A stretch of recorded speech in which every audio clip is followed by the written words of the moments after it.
আমি বিধবা হয়ে পড়েছিলাম। আমার স্বামীর চলে যাওয়ার পর জীবনটা সম্পূর্ণ বদলে গিয়েছিল। একাকিত্ব আমাকে এতটাই গ্রাস করেছিল যে আমি কিছু ভুল সিদ্ধান্ত নিয়ে ফেলেছিলাম যা কেবল আমার প্রয়োজন মেটানোর জন্য আমাকে আরও বেশি দিশেহারা করে তুলেছিল। জীবনের কঠিন বাস্তবতায় এমন ভাবে আটকে গিয়েছিলাম যে নিজের দিকে তাকানো কঠিন হয়ে পড়েছিল। ওর বন্ধুরা সারারাত আমার উপর অত্যাচার চালাতে থাকল আর আমি অসহায় হয়ে পড়লাম। কিছুদিন পর আমি গর্ভবতী হয়ে গেলাম এবং পরে আমি তা নষ্ট করে ফেলি কারণ এই বাচ্চার বাবা কে ছিল আমি জানতাম না।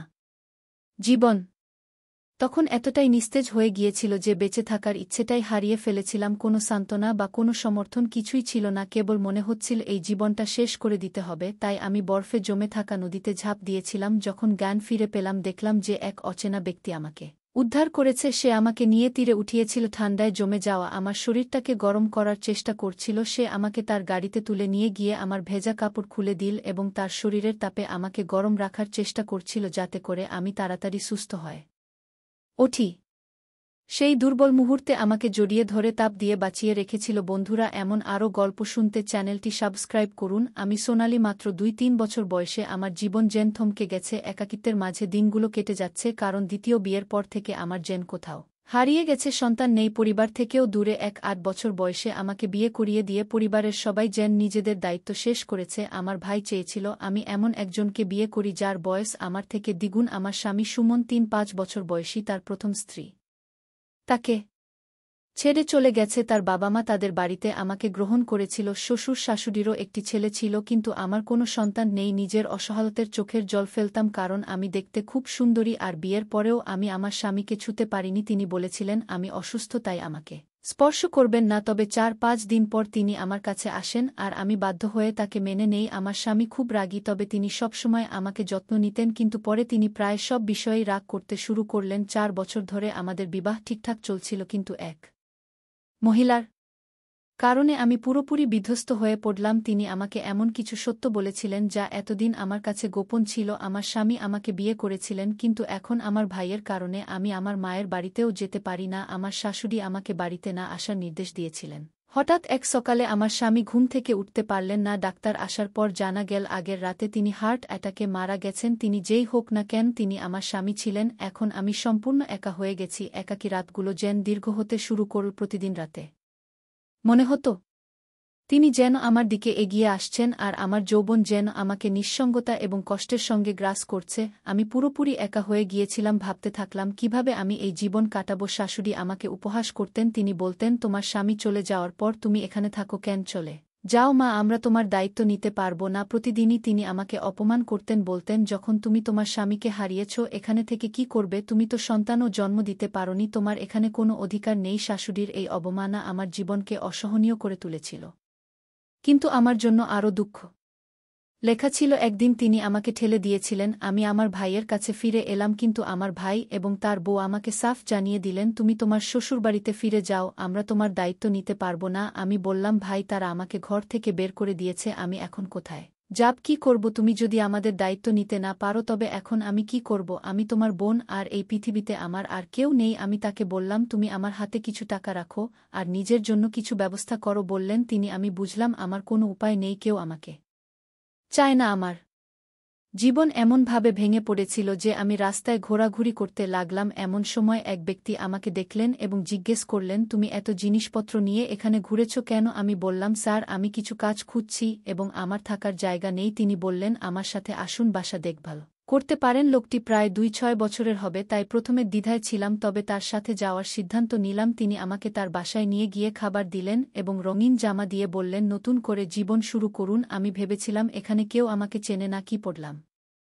তাতে কি আসে যায়। তিনি জানতে চাইলেন তুমি কি শিক্ষিত? আমি বললাম স্যার ইন্টারমিডিয়েট পর্যন্ত পড়েছি। তিনি বললেন ঠিক আছে, আমার অফিসে চাকরি করবে, আপাতত এখানে থাকো। তার নাম ছিল সুনীল। প্রথম দিন অফিসে যেতে খুব চিন্তা হচ্ছিল কিন্তু তিনি বললেন তুমি আমার ব্যক্তিগত সেক্রেটারি হবে। তিনি আমাকে এমন ভাবে দেখতেন যা অস্বস্তি করছিল কিন্তু কিছু বলিনি। তিনি আমার বস আর আমি একজন বিধবা। তার দৃষ্টিতে কিছুটা অস্বস্তি থাকলেও আমারও একাকী জীবনে এক নতুন রোমাঞ্চ দরকার ছিল। আমি বর্তমানে তার বাসায় থাকি, বাসায়ও দেখাশোনা করি। অফিসের কাজের পাশাপাশি আমি বাড়িতেও রান না করতাম।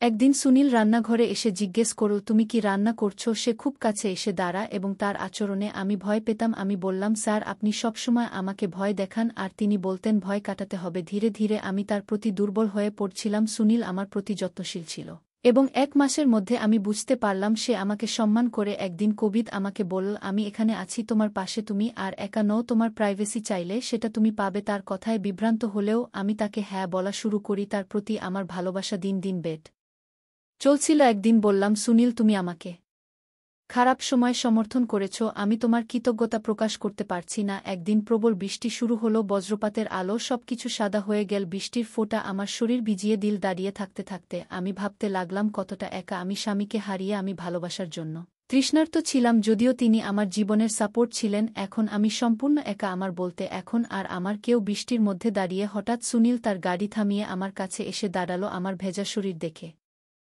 রঙিন শাড়ি দিলাম। সুনীল আমাকে জড়িয়ে ধরল আর আমার শরীরের শীতল একটা অনুভূতি আসতে লাগল। সেই মুহূর্তে আমরা দুজন একে অপরের খুব কাছে এলাম। সুনীল বলল, আমি অনেকদিন ধরে তোমাকে চাচ্ছি, এই দূরত্ব আজ মিটে যাক। আমি সুনীলকে সত্যিই ভালোবাসতাম, তাই সেদিন আমি আর তাকে কিছু বলিনি। আমি জানতাম না যে আমি আমার জীবনে আরও কিছু ভুল করতে যাচ্ছি, যা আমার জীবনকে আরও দুর্বিষহ করে তুলবে। আমার একাকিত্বে একজন সাপোর্ট প্রয়োজন ছিল, যে আমার ভালো মন্দ সবকিছুতেই পাশে থাকবে। সেই রাতে আমি সুনীলকে গভীরভাবে ভালোবাসলাম এবং মনে হলো আমার জীবন যেন আবার নতুন করে শুরু হচ্ছে।